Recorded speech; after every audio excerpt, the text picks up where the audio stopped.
Opposition का इल्जाम है कि नैब सिर्फ अपोजिशन को टारगेट कर रहा है। हुकूमती रहनुमाओं और उनके मंसूबों के खिलाफ कोई कार्रवाई नहीं की जा रही है, जबकि अपोजिशन को हदफ बनाकर नए केसेस बनाए जा रहे हैं, गिरफ्तारियां हो रही हैं।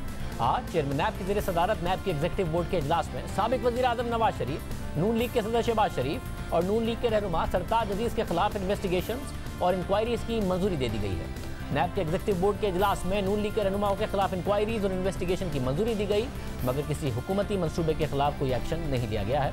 हालांकि चेयरमैन नैब गुज़िश्ता साल मई में कॉलम निगार जावेद चौधरी से होने वाली मुलाकात में हुकूमती वज़रा के खिलाफ केसेस पर कार्रवाई और मालम जब्बा केस के हवाले से बात कर चुके हैं, मगर उस पर अब तक कोई पेशरफ नहीं हुई। जावेद चौधरी से मुलाकात में चेयरमैन नैब ने बताया था कि हुकूमत चाहती है कि इमरान खान का हेलीकॉप्टर केस बंद हो जाए, बाबर एवान का रेफरेंस, अलीम खान और फिरदौस आशिक अवान के खिलाफ तफ्तीश और सबसे बढ़कर परवेज खटक के खिलाफ मालम जब्बा की गैर कानूनी लीज की इंक्वायरी रुक जाए। मालम जब्बा केस से मुताल्लिक चेयरमैन नैब ने कहा कि ये अब चंद दिन की बात है, रेफरेंस मुकम्मल हो चुका है और आप बहुत जल्द परवेज खटक को भी लॉकअप में देखेंगे। बस मुझे सिर्फ एक खतरा है और मैं परवेज खटक की सेहत से डरता हूँ। वो अगर गिरफ्तार हो गए और उन्हें अगर कुछ हो गया तो नैब मजीद बदनाम हो जाएगा, लेकिन इसके बावजूद ये होकर रहेगा। मालम जब्बा का रेफरेंस तगड़ा है, परवेज खटक को भी अपनी करप्शन का हिसाब देना होगा। इस मुलाकात से मुताल्लिक चेयरमैन नैब ने कहा था कि उनसे ऐसी कोई बात नहीं हुई थी, मगर इंटरव्यू लेने वाले अपनी बात पर कायम थे। और फिर उसके बाद चेयरमैन नैब ने गुज़िश्ता साल दिसंबर में दोबारा कहा कि मालम जब्बा और बीआरटी केस में रेफरेंस तैयार है, मगर मामला अदालत में है, इसलिए पेशरफ नहीं हो रही। कल एक टीवी पे एक साहबा तशरीफ लाई थी जो बहुत बड़ी पॉलिटिशियन भी हैं, उन्होंने ये दो बातें की कि नैब कर क्या रहा है, नैब तो बीआरटी में एक्शन नहीं ले रहा, नैब कर क्या रहा है, वो मालम जब्बा में एक्शन नहीं ले रहा। उनका शायद ये इल्म नहीं है कि दोनों एक्शन तैयार है। ऐसी बात नहीं है कि एक्शन तैयार नहीं है, रेफरेंसेस तैयार हैं, लेकिन जब अदालतों से स्टे विकेट होंगे तो फिर बारी आएगी ना रेफरेंसेस फाइल करने की। और आप यकीन करें कि ये बारी ज़रूर आएगी, देर आयद दुरुस्त आयद। काफ़ी देर हो गई है मगर बारी नहीं आई है। पेशावर हाईकोर्ट ने नैब को बीआरटी पेशावर मंसूबे की तहकीकात का हुक्म दिया था, जिसे खैबर पख्तूनख्वा हुकूमत ने सुप्रीम कोर्ट में चैलेंज कर दिया था और फिर सितंबर 2018 में सुप्रीम कोर्ट ने स्टे ऑर्डर जारी कर दिया। मगर इस स्टे ऑर्डर को पौने 2 साल हो गए हैं, अब तक कोई पेशरफ नहीं हुई। सवाल यह है कि नैब ने स्टे ऑर्डर को ख़त्म कराने के लिए अदालत से रुजू क्यों नहीं किया? क्या आला अदालत को रेफरेंस के मंदरजात नहीं बताए कि कितनी बड़ी करप्शन का मामला है? क्योंकि खुद नैब समझता है। और आज भी हमने तर्जुमान नैब से पूछा कि स्टे ऑर्डर विकेट कराने के लिए आपने क्या किया कि स्टे ऑर्डर अदालत ख़त्म कर दे, तो जवाब नहीं आया। इसी तरह चेयरमैन नैब ने मालम जब्बा केस के हवाले से कहा कि इसमें रेफरेंस तैयार है, मगर इस हवाले से भी उन्होंने अदालती हुक्म की आड़ दी। मगर जब हमने तहकीकात की तो पता चला कि कुछ फरीक़ैन अदालत गए हुए हैं, मगर अदालत ने तहकीकात से नहीं रोका। इस हवाले से मुसलसल हम नैब से पूछते रहे। जब हमने मार्च में तर्जुमान नैब से पूछा तो उन्होंने कहा कि मालम जब्बा का केस अभी ज़ेर तफ्तीश है, उसे नैब के एग्जीक्यूटिव बोर्ड की मीटिंग में पेश कर दिया जाएगा और एग्जीक्यूटिव बोर्ड का जो भी फैसला होगा उससे सबको आगाह कर दिया जाएगा। गुज़िश्ता साल दिसंबर में चेयरमैन नैब ने कहा था कि रेफरेंस तैयार है। उसके बाद नैब के एग्जीक्यूटिव बोर्ड की 7 मीटिंग्स हो चुकी हैं, 7।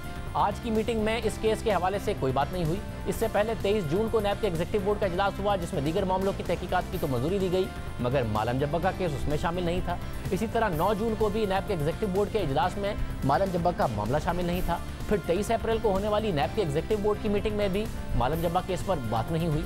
26 फरवरी की नैब एग्जीक्यूटिव की मीटिंग हुई तो उसमें भी मालम जब्बा का केस शामिल नहीं था। 16 जनवरी और फिर गुज़िश्ता साल 11 दिसंबर को होने वाली नैब एग्जीक्यूटिव बोर्ड की मीटिंग में भी मालम जब्बा केस पर बात नहीं हुई।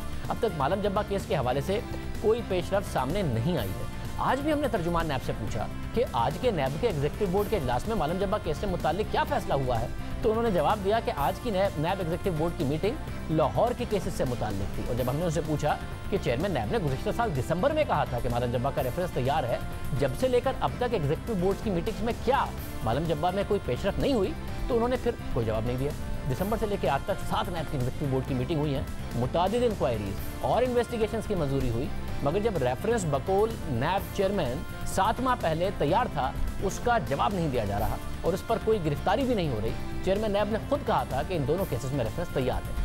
नैब की तरफ से रेफरेंस तैयार होने का मतलब यह है कि नैब समझता है कि इस केस में करप्शन हुई है, इसलिए उसने पहले इंक्वायरी की, फिर इन्वेस्टिगेशन की और फिर उसके बाद रेफरेंस तैयार किया। मगर इन दोनों केसेस में गिरफ्तारी नहीं की गई। जिस तरह अपोजिशन रहनुमाओं को बुला बुलाकर बार बार तहकीकात की जाती है, क्या उस तरह परवेज खटक के साथ हुआ?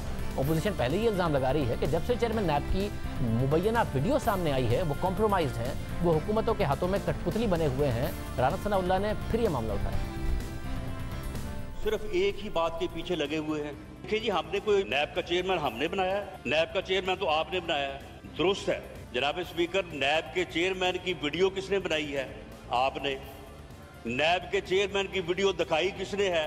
आपने। वो जो तैयबा गुल थी उसका राब्ता किससे हुआ था? आपसे। उसके खिलाफ जो इंक्वायरीज थी वो किसने ख़त्म करवाई? आपने।